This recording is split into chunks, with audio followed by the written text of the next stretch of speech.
Tá gravando. Parte 1. A gravidez é um processo natural e dinâmico. Peraí, parte 1 do quê? Parte 1. Diagnóstico e classificação, parte 1. Isso. A gravidez é um processo natural e dinâmico que envolve diversas mudanças fisiológicas em mulheres normotensas. No entanto, muitos desafios podem surgir neste período, e um deles é a toxemia gravídica, que é uma doença que atinge múltiplos sistemas da gestante e pode levar à evolução das síndromes hipertensivas de acordo com as suas manifestações clínicas. Durante a gestação, o organismo feminino apresenta diferentes modificações em órgãos e sistemas, e são as modificações circulatórias que podem contribuir para o aparecimento de alterações pressóricas. Entre as modificações circulatórias, podemos citar o aumento da volemia e do débito cardíaco, bem como a redução da resistência vascular periférica. A hipertensão é uma das doenças mais comuns em grávidas e o índice de mortalidade pode chegar a 35%. O que é doença específica da gravidez? É a hipertensão, que aparece após 20 semanas de gestação em pacientes previamente normotensas e pode desaparecer algumas semanas após o parto ou cranificar. Ou seja, esta paciente pode manter-se hipertensa durante toda a sua vida.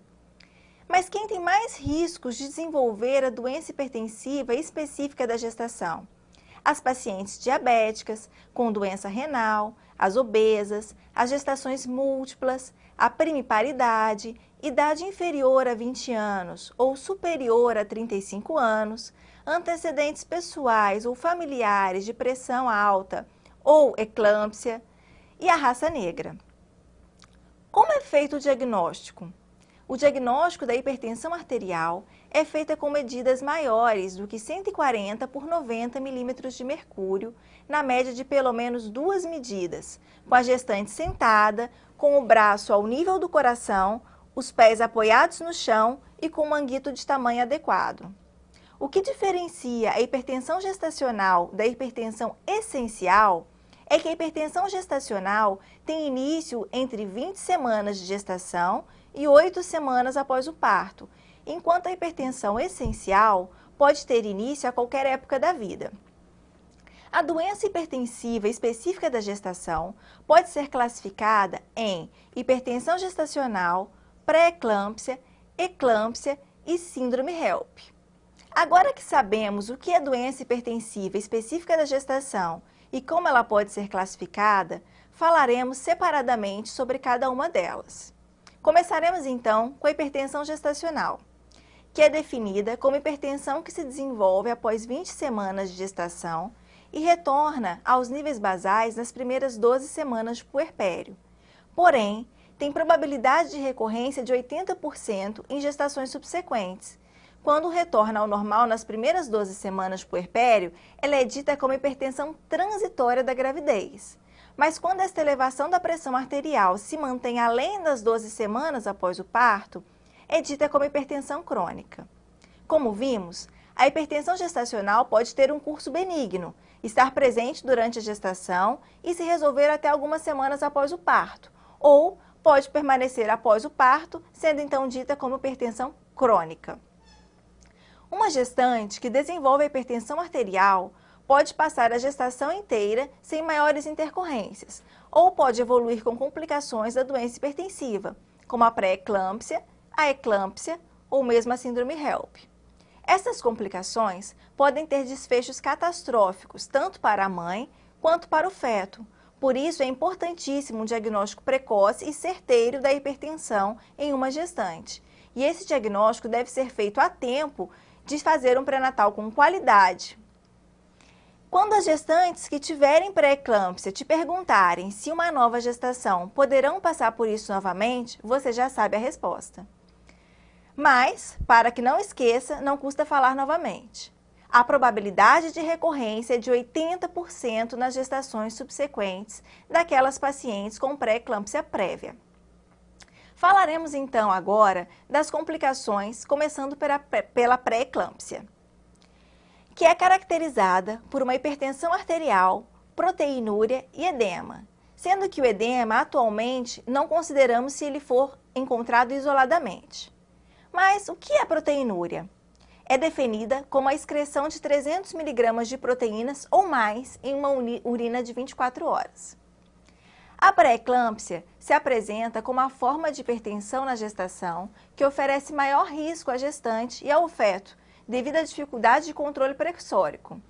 É uma doença de fisiopatologia ainda pouco conhecida, que envolve virtualmente cada órgão e sistema do organismo, apresentando alterações da resistência vascular periférica e hiperreatividade, negando a refratariedade e vasodilatação vascular próprias da gestação normal.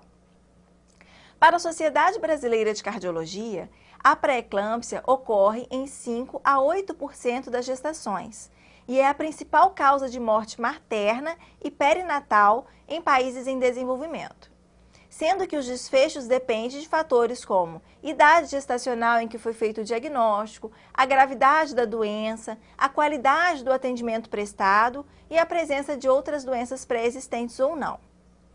Como falei anteriormente, é uma doença com fisiopatogenia ainda pouco conhecida e existem diversas teorias para justificar o desenvolvimento desta patologia, porém, nenhuma delas ainda comprovada cientificamente. A teoria mais aceita para o desenvolvimento da pré-eclâmpsia é a teoria da má placentação, em que uma invasão trofoblástica deficiente levaria a uma lesão endotelial com espasticidade difusa, associada à hipercoagulabilidade e à resistência insulínica. A pré-eclâmpsia pode ser classificada em leve ou grave, de acordo com o grau de comprometimento. A pré-eclâmpsia leve vai ser definida quando existe hipertensão com valores maiores ou iguais a 140 por 90 milímetros de mercúrio, associados à proteinúria e ao edema que não cede com repouso, e apresenta início súbito ou ainda quando há um ganho de 500 gramas ou mais de peso por semana.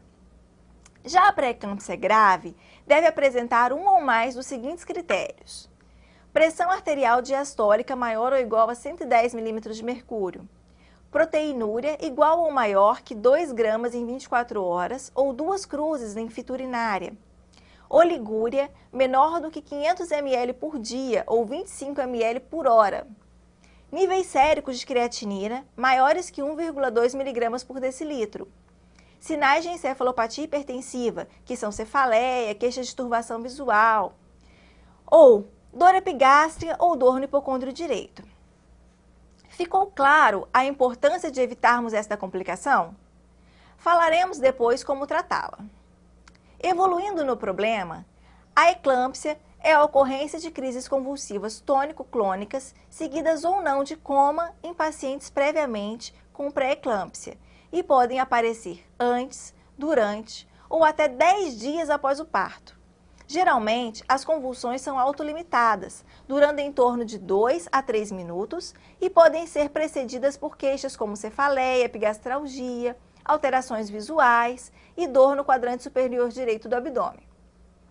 A eclâmpsia é responsável por uma parcela significativa dos casos de mortalidade materna e perinatal, sendo frequentemente associada às complicações de órgãos e sistemas, tais como o sistema nervoso central, o fígado, os rins. As complicações maternas mais frequentes são a síndrome HELP, que falaremos já já, o edema agudo pulmonar, a insuficiência renal aguda, o acidente vascular cerebral, a insuficiência hepática e até mesmo a morte. Já as complicações neonatais possíveis são prematuridade, restrição de crescimento intrauterino, hipóxia com lesão neurológica e a morte perinatal. O tratamento definitivo desta doença é a interrupção da gestação, mas discutiremos sobre isso mais à frente. No caso de convulsão, o sulfato de magnésio é a droga de escolha, tanto para o tratamento quanto para a prevenção de convulsões eclâmpticas, e deve ser feito em uma dose de 4 a 6 gramas intravenoso em 20 a 30 minutos, seguidos por uma dose de manutenção de 1 a 2 gramas por hora até 24 horas após o parto. Não se esqueça, a eclâmpsia pode ocorrer mesmo após o parto, por isso atenção. Para finalizar as doenças hipertensivas específicas da gestação, falaremos sobre a síndrome HELP, que tem incidência variando entre 2% e 12% em pacientes com pré-eclâmpsia, e é uma complicação grave da gestação, caracterizada por hemólise, elevação de enzimas hepáticas e baixa contagem de plaquetas. A manifestação clínica é inespecífica, sendo os principais sintomas relatados dor epigástrica, mal-estar geral e inespecífico, náuseas, vômitos, inapetência. Nestas pacientes, podem ser observados ainda alterações de comportamento, gengivorragia, hematúria, icterícia, distúrbios visuais, hipoglicemia, hiponatremia e a diabetes insípido. Muita atenção, porque em 20% dos casos, a hipertensão pode estar ausente e serem encontradas alterações como presença de esquizócitos no sangue periférico, aumento da bilirrubina maior que 1,2 mg por ml, aumento do LDH maior que 600 unidades por litro e aumento das transaminases hepáticas e uma plaquetopenia menor do que 100.000 por ml, além de anemia hemolítica microangiopática. Então, encontrou uma ou mais dessas alterações, você deve pensar em síndrome HELP, mesmo com pressão normal. A conduta básica nesses pacientes é evitar a morte materna e consiste na interrupção da gestação independente da idade gestacional, depois que é avaliada e corrigida a plaquetopenia e o déficit de fatores de coagulação. Corta. Pelé? Oi. Foi. Sim, deu uma gaguejadora, mas porque você